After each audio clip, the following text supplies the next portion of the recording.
never know if it could change your life. Take a chance, you're neither wrong or right. You never know if you don't roll them dice. You better roll them dice. You never know if it could change 2 is the maximum number of like weekly campaigns that any person can reasonably run. Yeah. And someone prove me wrong. I think, well, God, if I had like, if I weren't like also working like a full-time job and things like that, but even with that, it's still pretty challenging. So, well, Rob, I DM 5 campaigns because I consider teaching a class of student the ultimate role-playing game. Get the fuck out. I also have come around to the idea of a bi-weekly, as in every 2 weeks, not twice a week game. I've always been a big fan of weekly so that you maintain consistency and, build a rapport, but bi-weekly is okay if you'd make it happen every 2 weeks. But I'm also playing in 1 or 2 other games, and so I'm like, my evenings are distressingly full, and so I'm gonna have to step back and try to figure out, just in terms of like adult scheduling, how to do all the things that I want to do, because I want to do a lot of things. Anyway, just so you know, even those of us experts who have our own professional podcast still struggle with this stuff. So if like every other adult on the planet, you're trying to figure out how to fit in D&D with everything else, don't worry, you're not alone. Matt and I don't have kids though, so best of luck to you, those of you who do. Right. It seems like, and our listeners blessed with children, please correct us, but it seems like the worst time is like childbirth to like age 7, right? Because after that, you can just play with your kids. Right. But that's like a no-go zone. Yeah, no, it does seem like you just have to take a hiatus or play very infrequently until you have children that can either participate or can be sent off to some other activity in the evenings. Send them to the Boy Scouts. Send them to the Boy Scouts. Worked great for Matt and I. Yeah, we spent a lot of time playing Dungeons and Dragons and Magic the Gathering and the Boy Scouts. We did. So, we did. That's not what they wanted us to be doing, by the way. Here's a wilderness for you to explore. That's okay. We'll just sit in our tent and play cards. Mm-hmm. What are we talking about? Well, okay, so by the way, this is a podcast, and the name of the podcast is Dungeon Master of None, and I'm Rob. And I'm Matt, and today we're going to be talking about genre and role-playing games, a topic so vague and vast that you'll have no idea what's coming. Yeah, we have some specific points to discuss, and I hope it'll be interesting, but there's a this is...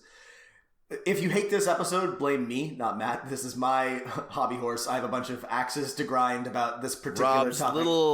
Little baby. But first, we're going to answer some listener mail. And if you have been sending us mail, thank you.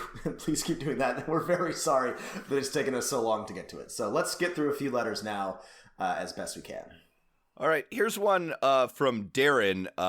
And Darren writes us with some thoughts on the Guildmaster's Guide to Ravnica. He says, I've been playing Magic for about 20 years, and Ravnica was my favorite plane. So much so that I ran a Ravnica campaign using mutants and masterminds back in 2013. Darren also says he's glad they don't use the mechanics of the Magic card game anywhere in Ravnica or reference the 5 colors. I don't think the mechanics of a card game would work particularly well in D&D. Instead of shoehorning him in, they allowed the source material to be reinterpreted in the best way for D&D. He goes on to say, likewise, the Planeswalkers just don't really fit there. I think he's right. Yeah, here's what I thought was really interesting that Darren said. Darren writes, okay, I figured it out. Ravnica is meant to be used like Shadowrun. You can accomplish your own goals, but you can never change the system. This realization helped me understand how I would use this book, though I still don't have a particularly strong inspiration on how to start a Ravnica campaign. Yeah, I thought this was a really keen observation as well, and something that I hadn't considered when we were doing our episode on Ravnica, because we both did complain about how you're a schmuck compared to a Planeswalker, which... Right, you can't change anything. You're never going to get rid of one of the guilds. It is a good point that it's very much the same in Shadowrun, where you, no matter how good a runner you are, you're still at the whims of the mega corporations and the dragons and all the other like high-level spirits and whatnot who have actual power. And that's still fun to play in, even though you sort of accept that you're never going to bring down the corporate system and whatever. Maybe not. Maybe there's some Shadowrun campaigns to get that far, but they're definitely not designed with that in mind. And that's still a fun RPG. So you set up smaller goals for the player characters, right? And it sounds like maybe just surviving would be one of those. It does. Like making enough money to pay off your debts to the syndicate or... Yeah, it would be great to play it like literally like a fantasy MTG Shadowrun campaign. I mean, just thinking of it of that would be a great setting. And I wish I'd thought of it. That would be a really great way to approach the sort of Ravnica aesthetic, the setting. Well, what Darren brings up is like, oh, you should treat Ravnica like a Shadowrun game, isn't really facilitated by the Guildmaster's Guide, right? True. They're sort of like, join a guild, right? If they had presented player characters in this setting are like runners, right? They do jobs for anyone, right? And they have to survive. That would be a great option. I would buy that on the guild or on the DM's Guild, right? A guide to setting up a neutral mercenary party in Ravnica. That's true. The way that the Guildmaster's Guide sets it up encourages you to join a faction and work on behalf of that. And then, assuming you're any good at it at all, you will unbalance the powers, but you literally can't. So that's still like sort of that's Darren and us headcanon changing the way that it works. But it's a good way to approach it, I think, if you're frustrated about how to make a campaign. Like we said, I think in the actual episode, it's going to require a lot of legwork to make it an interesting and challenging D&D campaign. But if you and your players are interested in the setting, there's definitely something to be done here for sure. Thanks for running, Darren. That was a really very keen observation. And just because we don't love Ravnica doesn't mean that it's like a bad setting or doesn't have anything to offer. It's just I don't know. We played Magic before that, I think, before Ravnica was really significant, and it never really don't know a whole lot about it. But Rob and I are just waiting for that classic alpha campaign setting or beta or what was the Oriental one that had a weird, terrible name. There was Arabian Nights. Yeah, we're waiting for the Arabian Nights campaign setting. Yeah. Anyway, thank you again, Darren, for writing in, and we'll probably revisit Ravnica at some point, assuming they release more material, because I think they're probably going to. So I think they will too. There's a block in Magic I noticed at my friendly local gaming store out for Ravnica right now. So they will never give up on Ravnica. It's a fan favorite. All right. Right, weren't you reading, Rob, that like Wizards or Hasbro was like, ooh, the nerds are really eating up the chum of Magic this quarter. Profits up 40%. Yeah, I don't remember what I was looking at, but Hasbro is expanding. They're in a growth mindset. I don't remember where I read this, but what I think it's like it really is like a company like, oh, they're possessed of the bull totem spirit at this point, not the bear. I don't know the numbers. I haven't looked at it, but I think the launch of MTG Arena went well, and so Hasbro and Wizards of the Coast are looking to build up that part of the business. And again, I also don't know how good sales of Guildmaster's Guide or Ravnica were, but I would be surprised if we don't see more crossover. And to that point, Matt and I just became aware this week of Matt, what was this? A Dungeon Master's Guide from the Adventure Zone or something like that? It was... Remember what it was the Penny Arcade guys or something, right? They were doing... You know what I'm talking about? Oh, an Acquisitions Incorporated not Adventure Zone, Acquisitions Incorporated. Acquisition Incorporated. Licensed source book for... Dungeon Manual for 5th edition. So this is exactly what I'm talking about. I for whatever reason, I think maybe, I don't know, because of creative control or nerds being nerds, but in the past, Wizards was very reluctant to, cross the streams, as it were. But it definitely seems like new management with their growth mindset is looking for ways to combine and merge and bring attention to related properties and bring in fans from other parts of the fandom, which I think is generally good. I'm real ambivalent about a Acquisitions Incorporated book. I'm going to try not to be a curmudgeon. I don't want to be the grognard for younger people that the grognards were to me when I was starting to play D&D. So I will try to keep my mouth shut about this, but I have opinions about. I'm interested what this means for the open source of 5e, because the Acquisitions Incorporated is somewhat involved with actual employees of Wizards, and I want to see like whether the source book is like open source or whether like there's a beholder in it or something. Mm-hmm. Yeah, I'm just curious. We have lots of questions about business and licensing because we're interesting people. Okay. Honestly, one thing we have to do in the future is have an episode with some people who have sold very well on the Dungeon Masters Guild and talk about the business of 5e. Yeah. So, oh, by the way, you can write in for any reason, but if you're somebody who does business or has posted on DM's Guild, we would love to get your perspective on that. Matt and I, despite all of our talking, actually haven't put anything up. But that's not true. We put one thing up on DM's Guild. We haven't really done much on DM's Guild.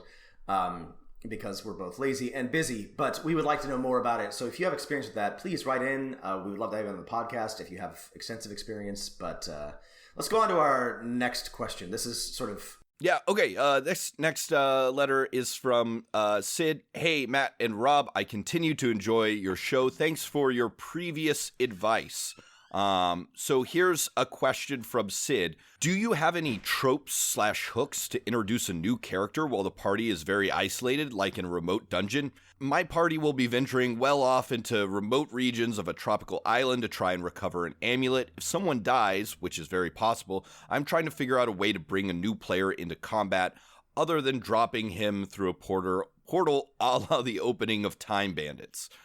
I love Time Bandits, so that's fine with me. But there's some very well-established tropes, and no, they're not very original or compelling, but I don't think there's anything wrong with one of two things. Either your players come upon somebody engaged in combat with some foes, or they engage in combat with foes themselves and are joined by a stranger who aids them, or the other... I would say my favorite is someone trapped in the dungeon, right? That was going to be my... Imprisoned in an artifact or locked in a cell. That's my second favorite. So those are the two that I would go to.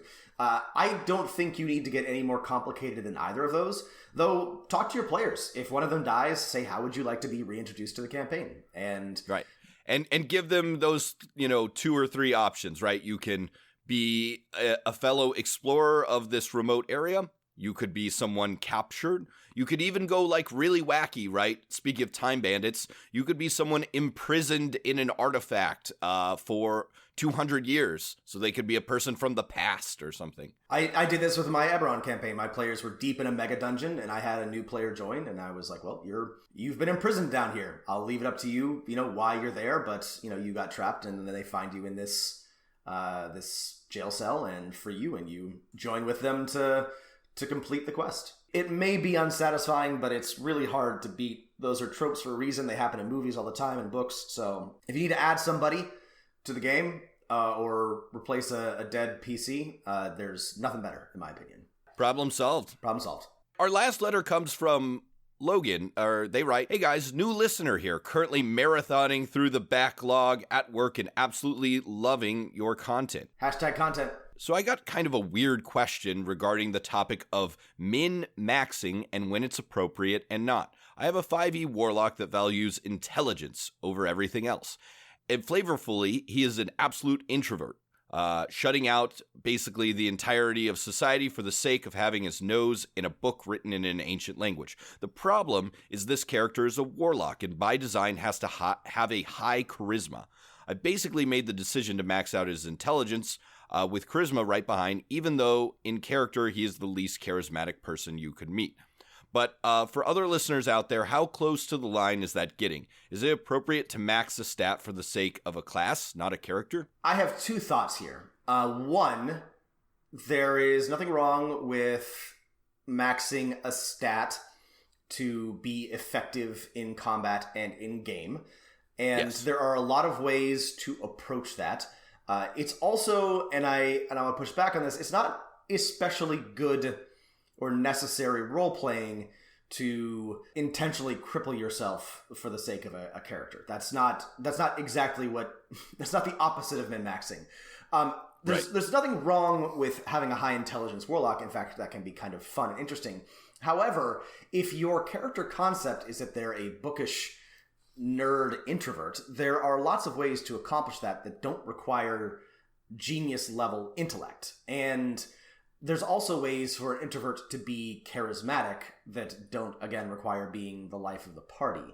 I think that's a key point here, right? Charisma could mean, just because you have a powerful charisma score doesn't mean everyone likes you, right? If you choose to not be a likable person in character, your high charisma score could just represent your strong willpower with negotiating with otherworldly deities, like your pact person. Or you've got, a presence, or, you're mysterious. Women fawn over you after the bar, even though you don't notice them and don't like people at all, because you just have something about you. There's lots of ways to perceive a certain je ne sais quoi. There's lots, and this is how we work within the framework of the game, which is deeply imperfect.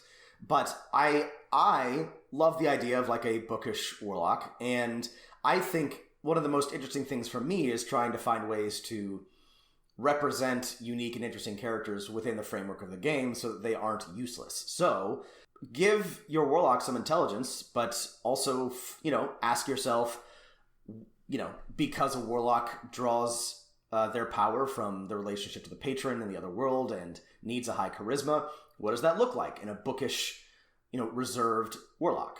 Also, it's never been easier to have sort of an off-kilter character than it is in 5th edition, and stats are much less precious. So you can throw, a couple points here and there in something that's not strictly useful and still be an effective character. But you don't need to intentionally cripple yourself to meet a character concept, I guess is where I'm going with this.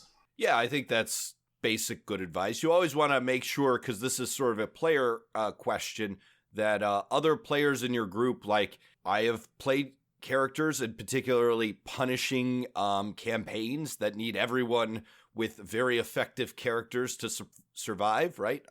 Make sure that, the party isn't expecting you to, do your fair share. If it's not a particularly punishing or on the edge campaign, it's not a big deal.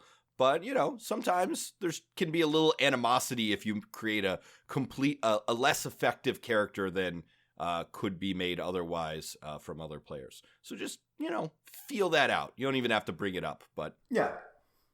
Good question, though. That's a fun character concept, and I think, as Rob was saying, you don't actually have to put your intelligence higher than your charisma to make a bookish warlock. That can come out through play, but if you choose to do that, I would have no problem with that at my table.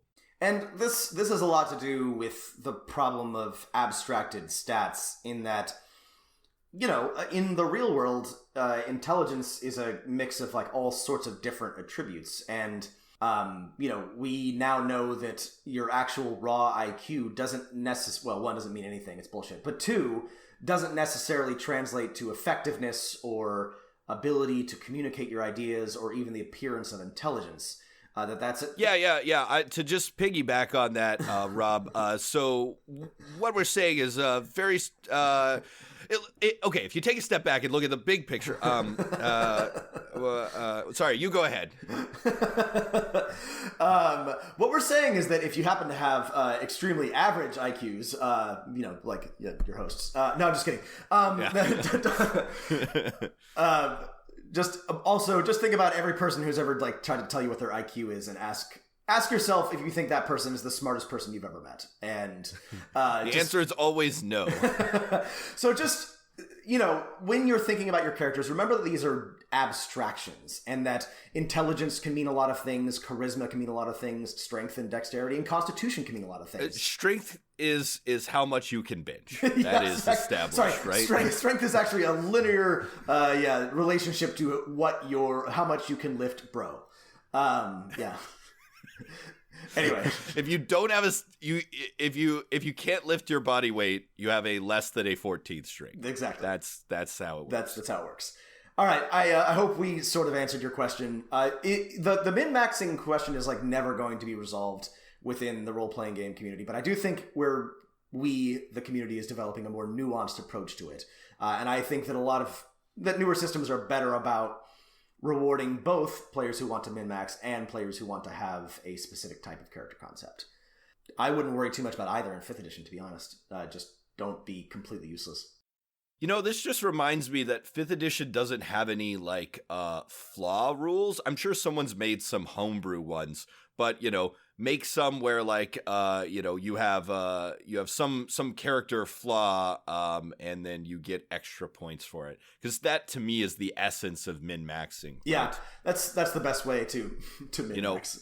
Playing as a robot that doesn't have a language center and can only communicate in beeps and whistles, so you could get an extra shock probe. That is min-maxing to me. Yeah. Okay, let's move on to. Have you ever had a ridiculously min-maxed character, Rob? Have I ever had one? I mean, yeah.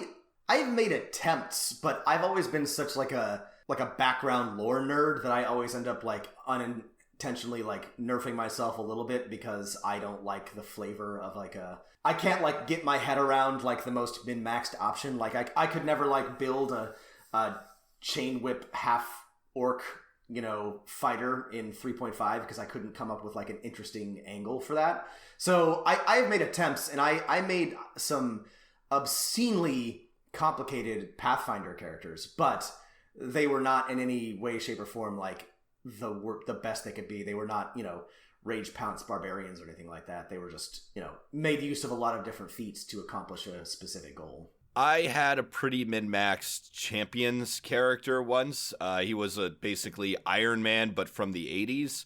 So all of his, data was recorded on tape decks and things like that. It was a flaw that gave me a ridiculous amount of points, and that the Dungeon Master never brought up. So I basically had a flaw that never came into play. That was cool and gave me, fucking armor piercing lasers or something that wrecked everything. Oh, I did have that Falcon. I should play Champions again. I know, I need to play the Champions game.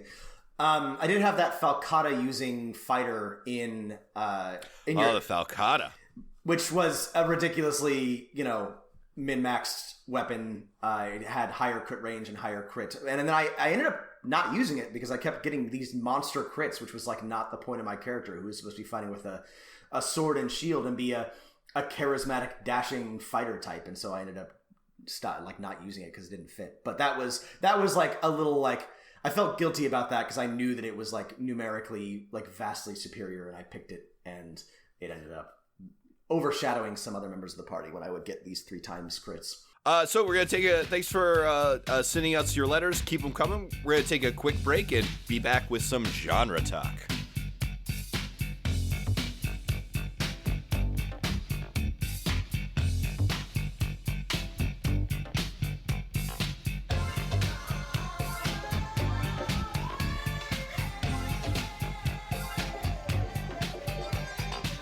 Here's what we mean when we're talking about genre talk.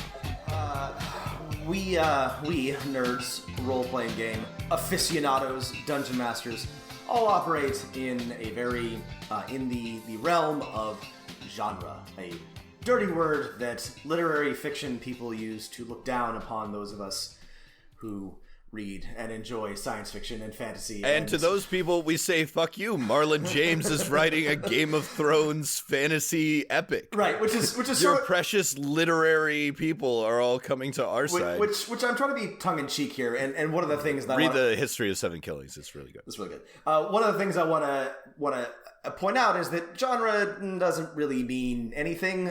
Cormac McCarthy wrote one of the best science fiction books ever written in The Road. It is a post-apocalyptic novel. It is absolutely science fiction, but because it's Cormac McCarthy, it gets put in the literary fiction section. And there have been plenty of overlaps like this. So genre... Oh, Margaret Atwood, right? Who has written speculative fiction basically all the time and was a big proponent of the word, basically finally got lifted into the mainstream. when we say genre, what we really mean is that, it's got the trappings of science fiction or fantasy. And there are a lot of really interesting definitions about what's fantasy and what's science fiction. And, it has something to do like, fantasy usually involves magic or a historical setting or unexplained phenomenon, whereas science fiction is obviously future-based. It has technology rather than magic. And, there's thematic differences. Fantasy tends to be, in my opinion, reactionary. Science fiction tends to be a little bit more, revolutionary and critical of the status quo. But these are increasingly fuzzy distinctions. And it's kind of who's that Supreme Court justice who said the thing about pornography? You know it and you see it. Yeah. That's Holmes? I don't know. That's generally how genre these days. But what we're talking about. We're talking about science fiction fantasy. And so we wanted to talk a little bit about how this fits into role-playing games. Because obviously... Sure. How does it fit? Because obviously Dungeons & Dragons is a fantasy game. Or is it, Matt?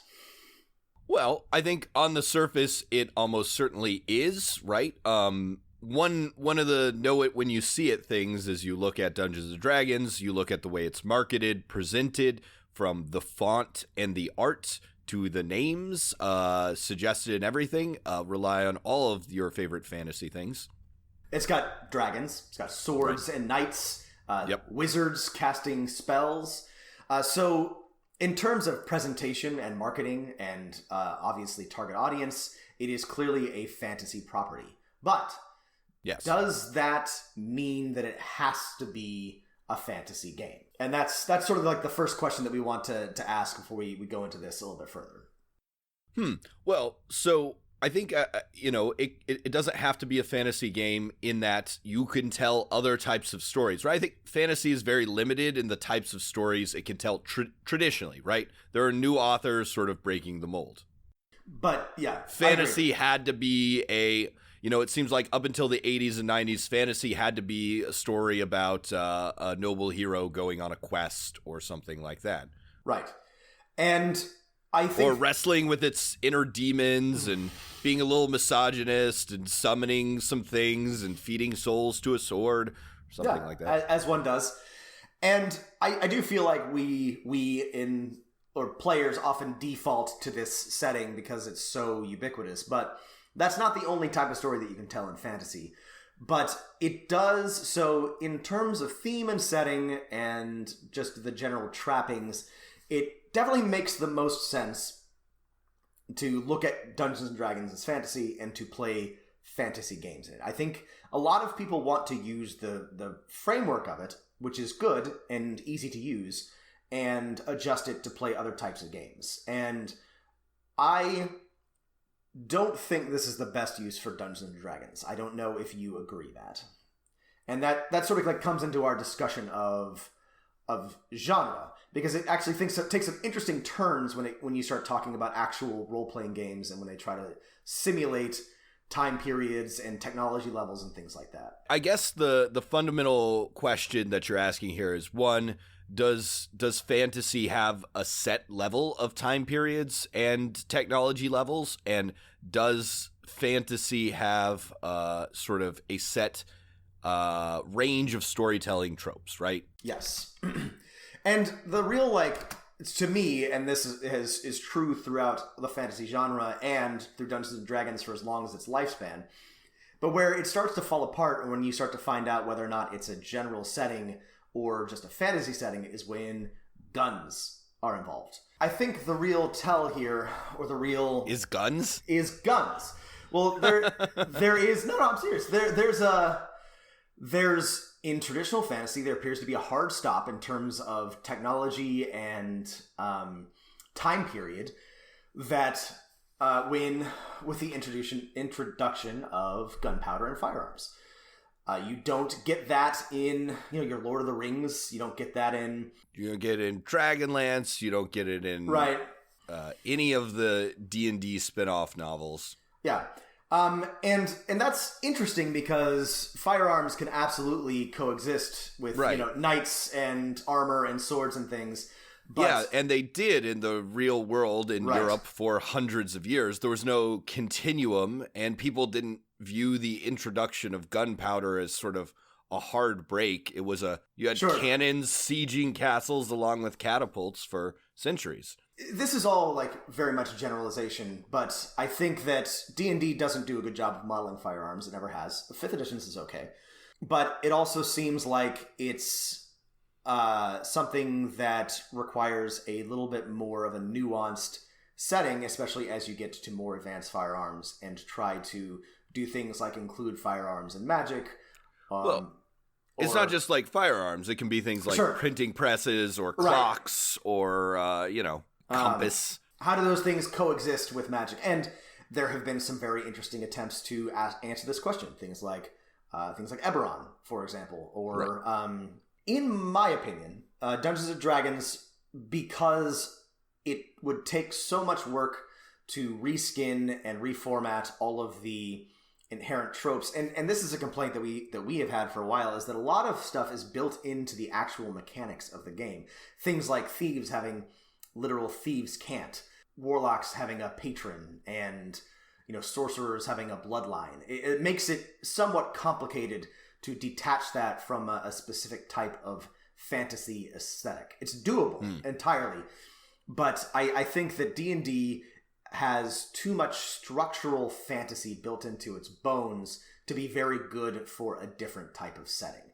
Unless you're going to do some sort of, early modern Renaissance, steampunk, where magic exists and you're just going to build stuff onto it. But even then it starts to get complicated. I think you can also easily take a setting back to, if you wanted to do a Roman Empire thing or a sort of a Romance of the Three Kingdoms kind of, or Warring States, that all works pretty well. Mm-hmm. Feudal Japan also seems like a popular choice, though lots of firearms there, so... Yeah. So I guess what we're saying is, I'm saying I think D&D is built to be fantasy and it's baked into the system. So your thesis is Dungeons & Dragons has a genre with it, right? Whether people admit that or not. Right. And I don't think it's the only game. And I wanted to bring up some other examples. For the other obvious example is Shadowrun, which has cyberpunk baked into its bones. You can try to run... I honestly can't imagine doing Shadowrun. You can't detach it from the setting. It's almost impossible. Right. There's just too much mechanically built into the game from the foundation up to make it work without magic as well. But magic and tech and, grimdark future. Oh, that's I think that's a great point. One thing I would push back on is that Dungeons & Dragons also, the sort of sources of fantasy inspiration from it, I think are more varied than we often as sort of genre fans give them credit, right? Jack Vance's Dying Earth series is more like a, post-apocalyptic science fiction told through a fantasy lens. Well, and that's reflected in D&D used to have a much richer selection of settings. They didn't used to be sort of like mashed into all Forgotten Realms. I mean, they did include some Ravenloft stuff, but just as a sub, plane of Forgotten Realms. So the Dark Sun was a great reflection of that Jack Vance, post-apocalyptic, dismal fantasies type stuff, and that's true. There used to be a much, there are more things that were drawn from than just Lord of the Rings, though. So let's talk about if you are somebody who likes to play with genre or wants to set a game in a non-standard setting or location, or try to do something a little bit different, what systems are good for this? If you want to break genre, you could go for, I think a great way to do it is go to a pure storytelling setting, right? To use, for example, something we haven't really talked about on the show, but is a system we're both fans of, the Burning Wheel system, can be great for breaking genre. Burning Wheel, as is written, is very fantasy heavy, but there are tons of other great hacks, spin-offs and spin-offs that do that. Same with Powered by the Apocalypse type games, incredibly easy to add on your own trappings.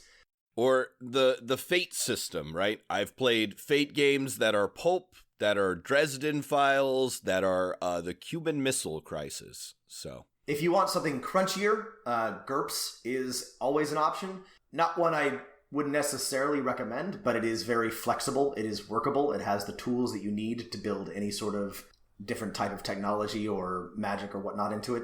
Same with Savage Worlds. Again, a little bit of legwork here, but they're both pretty genre neutral, or have modules or add-ons that you can pick up and plug in to meet your expected setting. Can you impose a genre on a game? Here's the question. So we sort of circled around this, but can you impose a genre on an existing game or a setting, or should you try to find a system that works with the genre that you want to work within? And this is a question that I think that comes up a lot with D&D. Is it more work to learn a new setting, or do all of the the heavy lifting of adapting an existing setting that may not be the best fit because you like the rule set? I've already weighed in on this. I think that D&D specifically really only works with an increasingly broad range of fantasy stories, but I still think that if you're trying to tell a modern world game or a science fiction game, or even a steampunk game, that it's probably better to turn to a different setting, one that has the better tools to help you accomplish that. I agree, with the caveat that, as we said, science fiction, fantasy, the line between them is often blurred, right? That's why we use sometimes the term speculative fiction. Right. I think there are a lot of stories that might be classified as science fiction that could be told with D&D, right? Star Wars is not really a science fiction thing. Lots of people have talked about this. No one cares how a lightsaber works, or how you go to hyperspace, or what fuel you need to go there. Lucky at you, Solo. It doesn't matter, right? The story's about characters and fighting against an evil empire and stuff like that. Right.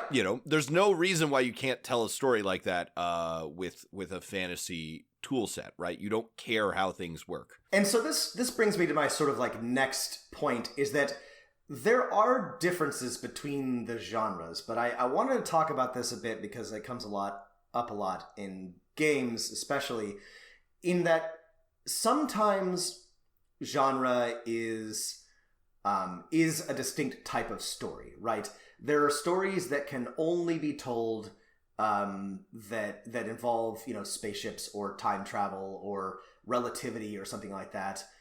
There are some science fiction stories that can't be transported from one setting to another, but a lot, and this goes for fantasy too, but I think even less often, but a lot of them, if it's a hard-boiled detective story in space, or it's Gene Roddenberry describes Star Trek as wagon train to the stars. It's often an aesthetic, and this is true of two of some of my favorite genres or subgenres, cyberpunk and steampunk, which I wanted to talk about. Ooh. All right, let's bring some punks in here. So cyberpunk, if you're not familiar, is it's generally credited to, the origin of it is William Gibson's Neuromancer, which brings in all of the dismal corporate future and hackers and AIs and giant RAM techno cities. Snow Crash is in this thing too, obviously Blade Runner. But as many people have pointed out, we still have a lot of, again, this is relevant because there's a Cyberpunk 2077 video game coming soon from the creators of The Witcher, based on the RPG, right? Yeah, based on the role-playing game that's existed for a very long time, back to the early 90s, I think. But Cyberpunk, by the reckoning of a lot of people, including, I think William Gibson even said this, and he's also become a lib, so who cares? But anyway, is dead. is Cyberpunk is dead because we're living it. And part of the problem is that we have all of those things. We have the grim corporate future. We have the surveillance state. We have devices that we're essentially hooked up to all the time. It's just very boring.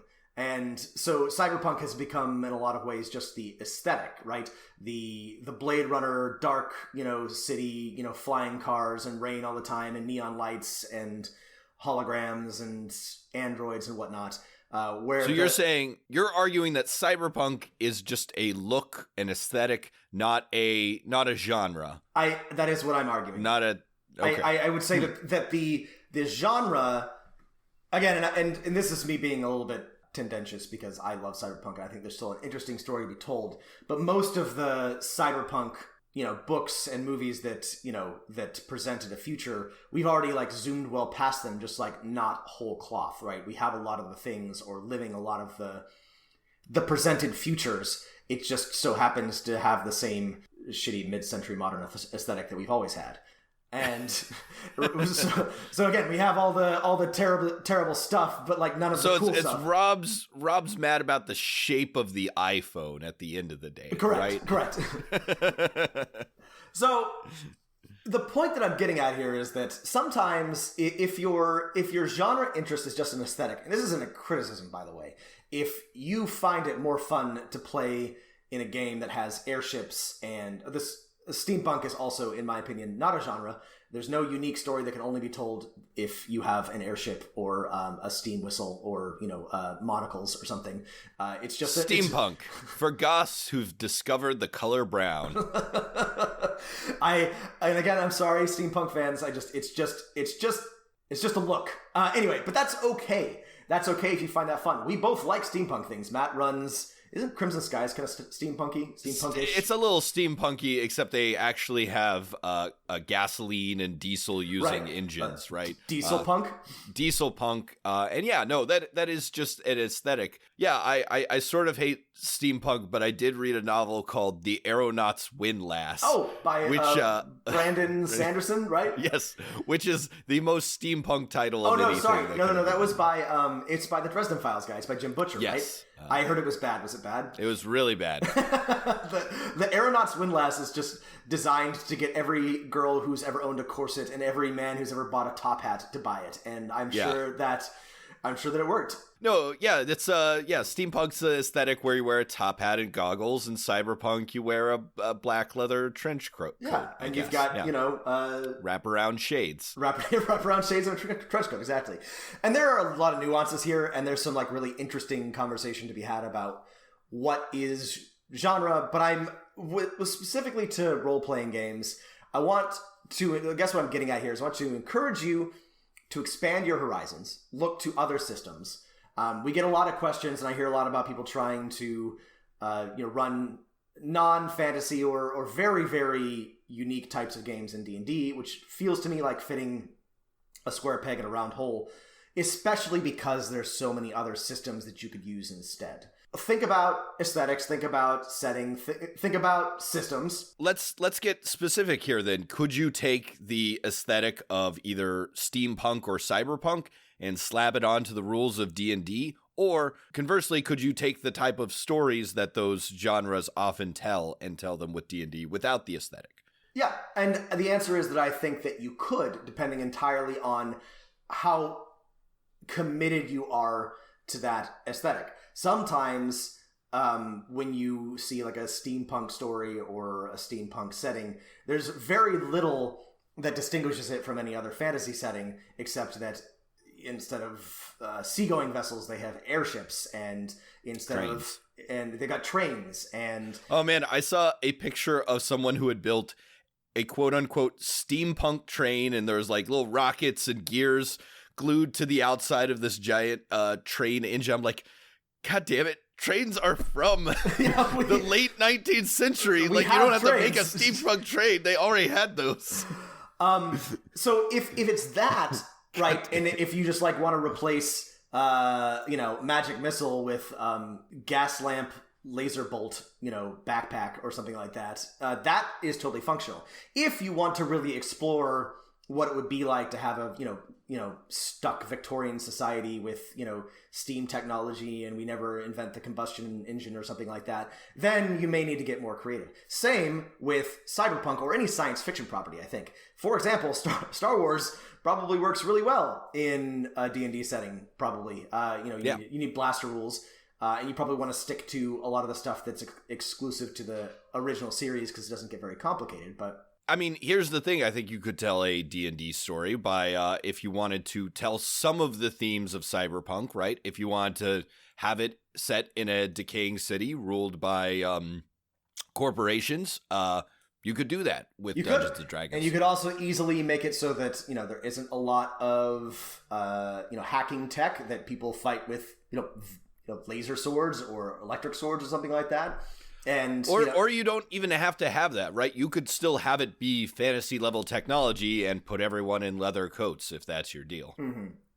If you do want to do something like having, an additional layer of tech that's like a matrix like they have in Shadowrun, that would probably be relatively difficult to model in D&D. If you wanted to have extensive... Or the matrix is just the ethereal plane.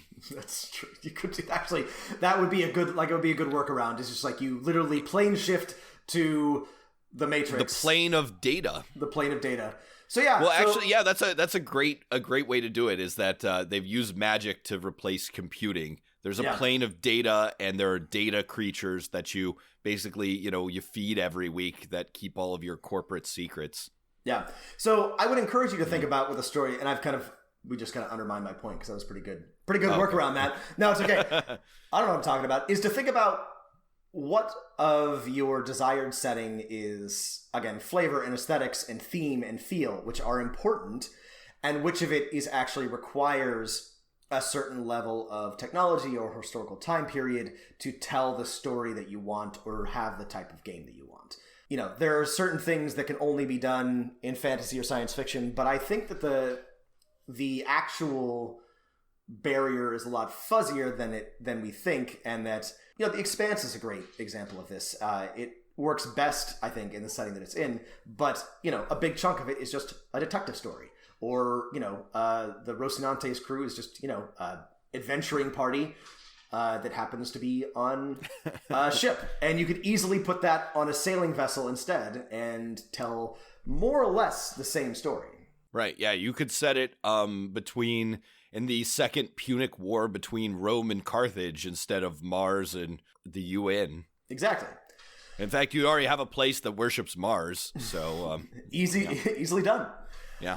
All right, so... The last Greek, the Belters are like the Greeks, I guess, in this one? Belters could be... Gauls, maybe? They could be Aegean pirates or something. Or last Greeks. You could throw in some mythology, have the gods be the ones who send all the weird fantasy. Yeah. The weird virus, alien proto-molecule. Proto-molecule could just be a offshoot of the Titans or something like that. Look at this. That was easy. Yeah. Okay, so we talked about genre, and then we've talked about aesthetic and how to think about those in your game. What is hope punk?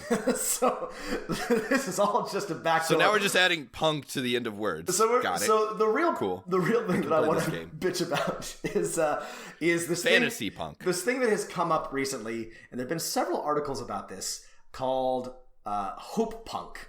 And hope punk, and Matt has put this on me, but I want you to know that I am no fan of this, and it has been bewildering and confusing to me to see this repeatedly come across this word in my reading. But this comes from a Tumblr post and then many subsequent articles from Alexandria Rowland, who wrote, "The opposite of grimdark is hope punk, pass it on." Right. She goes on to explain that hope punk is about the glass is half full. Yeah, we're all a messy mix of good and bad, flaws and virtues, but we're also soft, forgiving, and kind. Hope punk says kindness and softness doesn't equal weakness, and that in this world of brutal cynicism and nihilism, being kind is a political act, an act of rebellion. So this is interesting to me because I do think there is... So the idea behind this... So here are some examples of hope punk, according to the author. Okay. According to the author. Jesus, Gandhi, Martin Luther King, Robin Hood. No, I'm not done yet. John Lennon, Harry Potter, Lord of the Rings, especially the bits with the hobbits. It also is associated with Hig, that Scandinavian comfiness business. Coziness. Okay. But what it is not, right? It's the opposite. So things white people like. Right, it's the opposite of. It's the opposite of like Warhammer 40K, the original Grimdark. Okay. Game the of opposite Thrones. of Grimdark, right? Right. So here's the thing. I do think that there's like a virtue in resistance, for resistance's sake, right? Fighting against impossible odds is something that we all love and celebrate in people and in our heroes. But what Hope Punk seems to be suggesting is that literally just existing is valuable and worthwhile. And even though in like sort of this mission statement, It says it's about demanding a better, kinder world, the examples that keep coming up, like Harry Potter and also the Hobbits, doesn't seem to support that. Harry Potter and Lord of the Rings are both the heroes, return to the status quo is what the heroes. Those are deeply reactionary novels. They're about restoring a like more just. There's a Dark Lord challenging, the world that was working perfectly before. And it keeps coming up that like being soft and like wholesome and cute, and again, there's nothing wrong with these things, but like this is just like a completely like incoherent idea. And I also sort of like, the most upsetting thing about this is there's nothing punk about any of the people or books or properties that are listed in any of these like Hope Punk treatises. It's just utterly bewildering. So this is sort of a weird back labeling of things, right? Yes. Like when Cyberpunk came out, there were books and magazines and aesthetics and short stories and then eventually movies and things like that. Steampunk, I guess you could argue with the like Bandit of the Time streams, like it did start and has a set of fiction associated with it, right? It was a movement, aesthetic movement.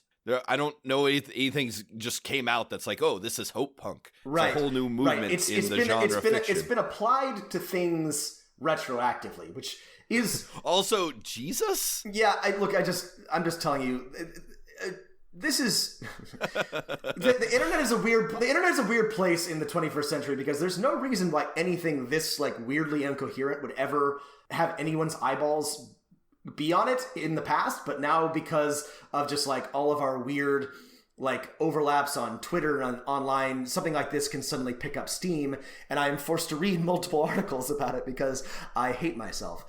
Well, here's 2 points, Rob. One is Cyberpunk, while it was mostly aesthetic, right, did have some sort of political message. Well, that was usually that the corporate takeover of our society was bad and scary, right? And anti-democratic, and it sucked. And so, sorry, I didn't actually... Steampunk really has no political message other than let's pretend colonialism never happened. So this is the point that I failed to make when we were talking about aesthetics, because I got caught up, is that Cyberpunk had a political message. It had a point and a story to tell.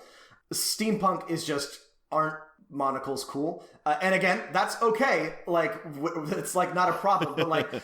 When we talk about like distinct like subgenres like Cyberpunk was telling a very specific type of story that had a point of view. And it was a very compelling point of view. And the reason why it's now an aesthetic is because we have now like well exceeded like a lot of the things that Cyberpunk was positing as a grim future and are living it. And so all that's left is the wraparound shades. The wraparound shades, the trench coats, and the neon katana lights. that comes out of my forearm. Yeah. And I'm sure that there are people who disagree, and I think there's been sort of a resurgence of interesting cyberpunk stories recently. But I'd say the early 21st century, it was basically just returning to like sort of an 80s aesthetic synthwave type thing. But Hope Punk is not only is not an aesthetic, it's definitely not a subgenre. It doesn't have like any sort of like political message. It's utterly like nothing at all. It's completely going to political protest is hope punk? Calling your senators is hope punk? I don't know. Crying what kind is of hope protest?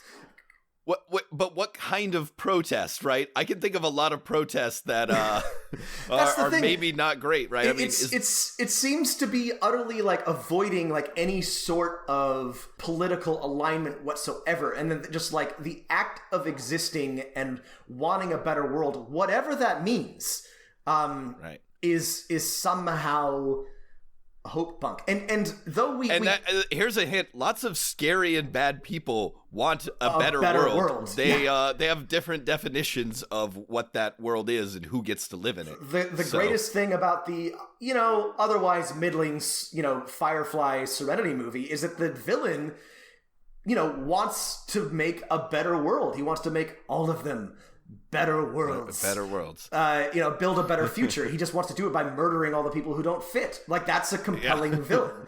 So you can want a better future and have a really bad idea of not only how to get there, but what that future looks like.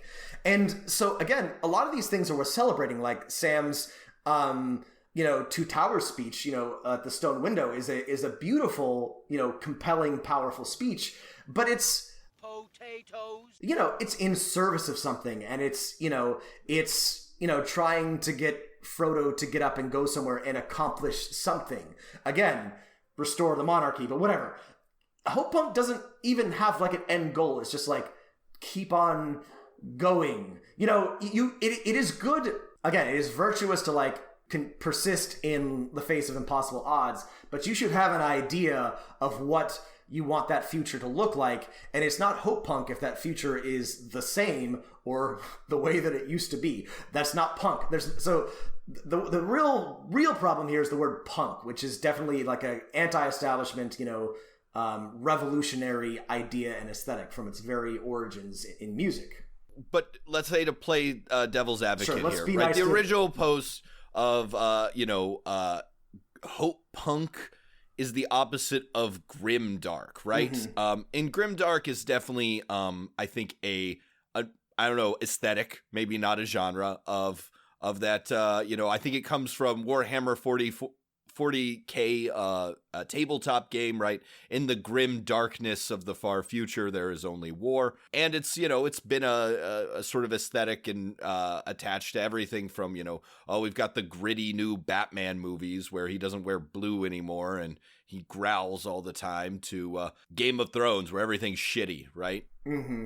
There's a lot of grimdark out there. Lots of people like to play grimdark role-playing games, right? What's our core criticism here? Because we've been really ranting and raving about hope punk, and this feels like kicking a puppy, because these are nice people who just want nice things, but there's my core criticism is that I think it's right to push back that every setting and role-playing game that you play has to be dark and gritty, right? Yes. We've talked about how much we both love the aesthetics and storytelling of Overwatch, where most of the heroes are heroes because they want to be good people and make the world a better place. But unlike the idea of hope punk, Overwatch has a fairly, it's still pretty vague and non-offensive, but their political message is equality, acceptance. It is the lowest effort of it's political. Low effort. But there is something there. It is crime is bad. Crime is bad. Diversity inclusion is good. Again, it's something that almost nobody can disagree with. Robots and humans can be live friends together. And fuck.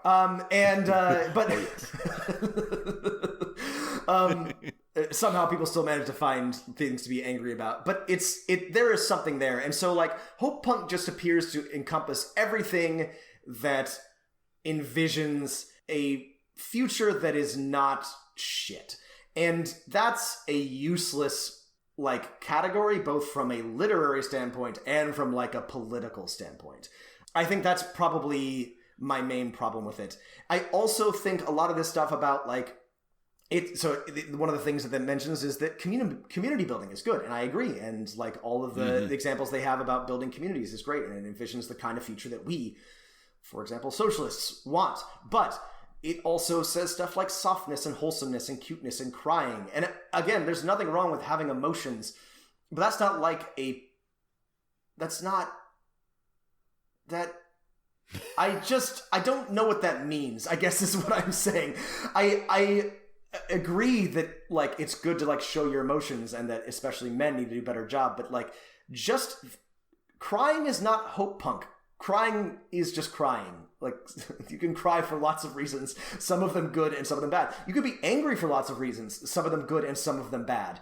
It seems to privilege certain emotions over others, which is the exact problem that, like, toxic masculinity has, in that it privileges certain types of emotions over others, and some emotions while are denying valid. that these are emotions. Right, exactly. These are not emotions. Right. Anyway, sorry. All right. I think we've put together why this is a problem. Yeah. Right. You've taken a sort of a phrase like hope punk that calls to cyberpunk or steampunk, a thing that is primarily aesthetic, right? Things that become aesthetic, right? As opposed to telling a specific message, and then trying to take this aesthetic and saying it has an inherent political value when it doesn't have one. So genre is often bullshit, and it is often applied by booksellers or literary critics or whoever retroactively, and it doesn't do a good job.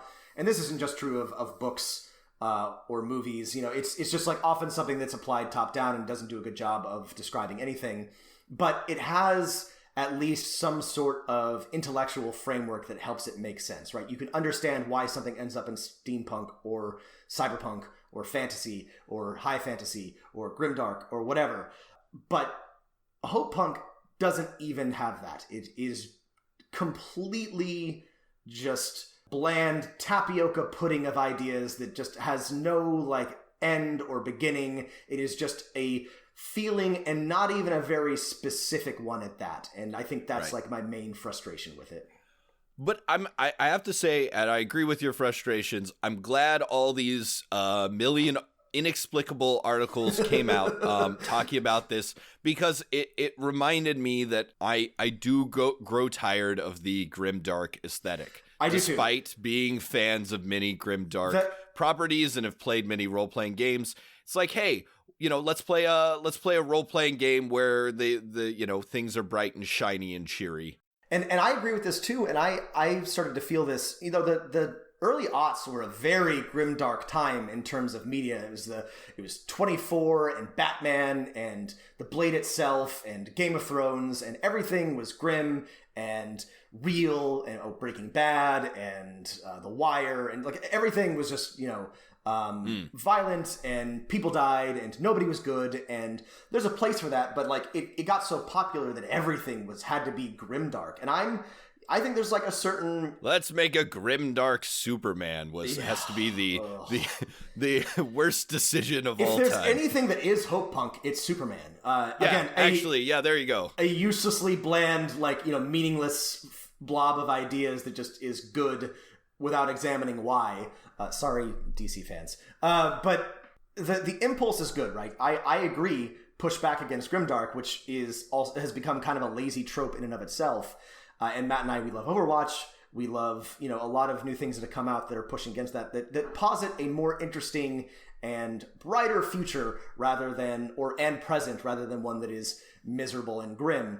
But this, as the kids say, this ain't it, Chief. Well, I think to close out, I want to now make a cyberpunk D&D without adding, like, technology or anything. You could add firearms or whatever, but, like, just using magic. Like, I feel like we should make a city. We could steal some stuff from the Guildmaster's Guide to Ravinica, and then basically there are other planes where corporations store their data. I think it's definitely doable. I love the idea of a plane of data and, like, data monsters, and I don't know, you have, like, data crystals or things that function as computers. This is doable. We can absolutely make this happen. Why isn't there like you know, people, when they store spells in their mind, right? Storing those spells have data and information and plans and things like that. There's replace the Matrix with, like, the Shadowfell. All right, everybody. Thank you for listening to this podcast. We kind of went all over the place. I enjoyed it. I hope that you got something out of it. If I made you angry or Matt made you angry, please let us know. Write us at dmofnone@gmail.com. Add us on Twitter @dmofnone. Please. And if you have a time, just click 5 stars or leave us a 1-sentence review. It helps other people find the show. Thanks for listening. And if we didn't get to one of your letters, don't worry, we're going to work through them. We will see you all next week. Keep rolling them dice.